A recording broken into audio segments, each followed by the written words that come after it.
Good morning everyone. So guys, आज का जो ये सेशन है इसमें हम लोग अपना लेक्चर 19 इकोनॉमिक्स का कवर करेंगे। आज का टॉपिक है supply, meaning, definition, law of supply, exceptions, supply schedule, supply curve, increase and decrease in supply, contraction and extension of supply, factors affecting supply. First of all, meaning supply. It is the amount of commodity that seller are able and willing to offer for sale at different prices per unit of time. तो supply जो होता है किसी भी commodity का unit होता है जो कि सेलर जो होता है वो एबल होता है और विलिंग मतलब उसकी इच्छा भी होती है सेल करने की डिफरेंट प्राइस पे एट ए स्पेसिफिक टाइम पे। According to Mayer, supply is a schedule of amount of a good that would be offered for sale at a possible prices at any period of time. Example, a day, a week, and so on. Then stock. The total quantity of a commodity that exists in a market can be offered for sale at a short notice.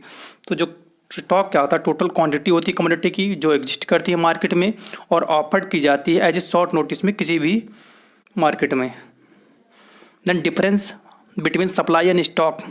Supply actually brought into the market for sale at a given price per unit of time. तो total जो amount होता है market में ये offer किया जाता है एक स्पेसिफिक प्राइस पे स्पेसिफिक टाइम पे सेल करने के लिए। Stock is a mean the total quantity can be offered for sale at a short notice. तो स्टॉक जो होता है जब मार्केट में कमी हो जाती है किसी भी कमोडिटी की तो उसके लिए ये स्टॉक रखा जाता है पहले से ही। The supply and stock of a commodity in the market में are may not be equal. तो सप्लाई और स्टॉक मार्केट में इक्वल भी हो सकता है और नॉट इक्वल भी हो सकता है, मतलब दोनों इक्वल हो सकते हैं और ना मतलब इक्वल भी हो सकते हैं और ना भी हो सकते हैं।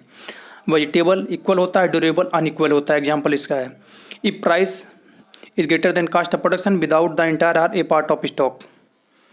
देन मार्केट सप्लाई, प्राइस आप लोग देख सकते हैं क्वांटिटी सप्लाइड बाय और मार्केट सप्लाई। तो प्राइस 10 पे ए 40 सप्लाई हो रहा है, बी 60 हो रहा है, सी 80 हो रहा है, टोटल 180। प्राइस 8 पे 30 45 60 135, 6 पे 22 33 44 99, 4 पे 15 23 30 68, 2 पे 10 15 20 45। देन इंडिविजुअल सप्लाई देख सकते हैं आप लोग, फिगर से आप लोग देख लीजिएगा इसको। Then law of supply, the quantity of a good offered are willing to offer by the producer owners for sale increase with the increase the market price of the good and falls if the market price decreases, all other things remaining unchanged। तो जो law of supply क्या होता है, quantity होती है good की जो कि ऑफर की जाती है प्रोड्यूसर और ओनर के द्वारा, सेल इंक्रीज किया जाता है और market as a market price के इंक्रीज होने के साथ गुड्स जो है उसकी जो सप्लाई वो बढ़ती है और प्राइस जब डिक्रीज होता है तो सप्लाई भी डिक्रीज होती है। And increase in price will increase the incentive to supply which mean the supply curve will slope upward from left to right. तो प्राइस जब इंक्रीज होता है तो सप्लाई भी इंक्रीज होती है जिससे जो हमारा सप्लाई कर्व होता है वो अपवर्ड जाता है लेफ्ट टू राइट की तरफ। डिटर्मिनेंट्स ऑफ सप्लाई, तो सप्लाई को हम डिटरमिनेट कैसे करते हैं। First of all price of the product का प्राइस क्या है, टेक्नोलॉजिकल चेंज क्या है, resources supply and production cost क्या है, टैक्स और सब्सिडी क्या है, exception of price in future, price of other good, number of producer in the market. Then supply function express the relationship between supply and other factors the determinants of supply as discussed above affecting the producer supply to other goods for sale. तो supply function जो होता है express करता है relationship जो supply और factor के बीच में होता है उसको ये सप्लाई फंक्शन जो एक्सप्रेस करता है। Q S equal to F P P R G S. तो जहाँ पी है हमारा प्राइस है, P R G price of related goods है और एस जो नंबर ऑफ प्रोड्यूसर है और Q S quantity supplied. Movement along the supply curve extension and contraction, तो जो अलॉन्ग कर्व होता है एक्सटेंशन और कॉन्ट्रैक्शन में सप्लाई में उसको हम लोग देख सकते हैं इस फिगर के माध्यम से। Shift in the supply curve, shift कब होता है supply curve. The factor causing shift in supply curve are, कौन कौन से फैक्टर होते हैं जो सप्लाई कर्व को फिक्ट करते हैं। तो फर्स्ट जो होता है change in factor prices, second जो होता है चेंज इन टेक्निक, थर्ड जो होता है improvement in the means of transport, fourth जो होता है हमारा climatic change in case of agriculture products, fifth जो हमारा पॉलिटिकल चेंज होता है, सिक्स होता है हमारा टैक्सेशन पॉलिसी, सेवन्थ होता है हमारा गोल्स ऑफ फिल्म्स।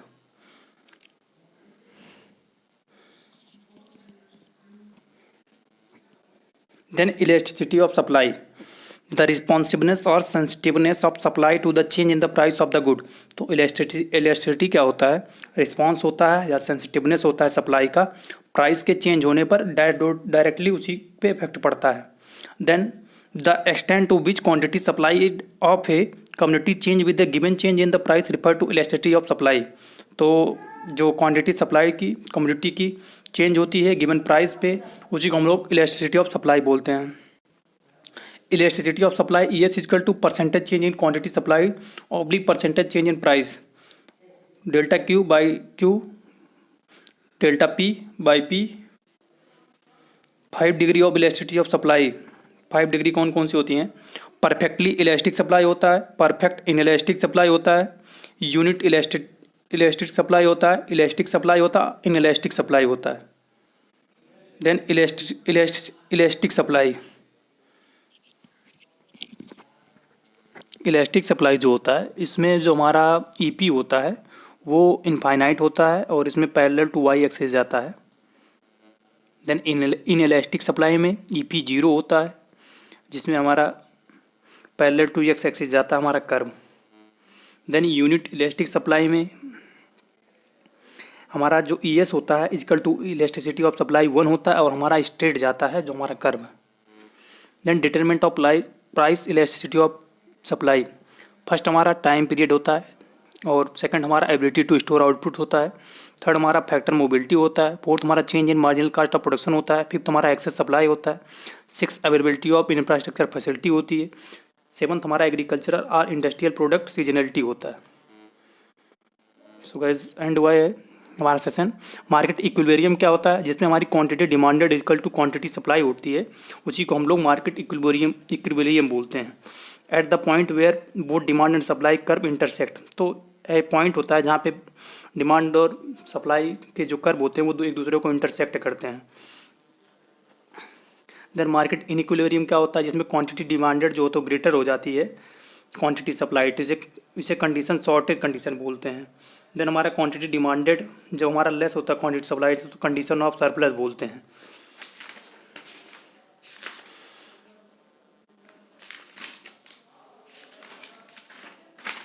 जो हमारा सप्लाई कर्व होता है वो राइजिंग अपवर्ड होता है, लेफ्ट टू राइट जाता है। सप्लाई क्रिएट्स ओन डिमांड, इसको JBC ने बोला था। Classical theory of employment JBC ने दिया था। Concept economics the science which trades of wealth JBC ने बोला था। सप्लाई है direct positive relationship with the price, तो ये डायरेक्टली रिलेशनशिप रखता है प्राइस के साथ। सो गाइज ये सेशन हम लोग एंड करते हैं। जो भी आपके डाउट होंगे या सजेशन होंगे प्लीज़ कमेंट सेक्शन बॉक्स में राइट डाउन करिएगा। Thank you for listening.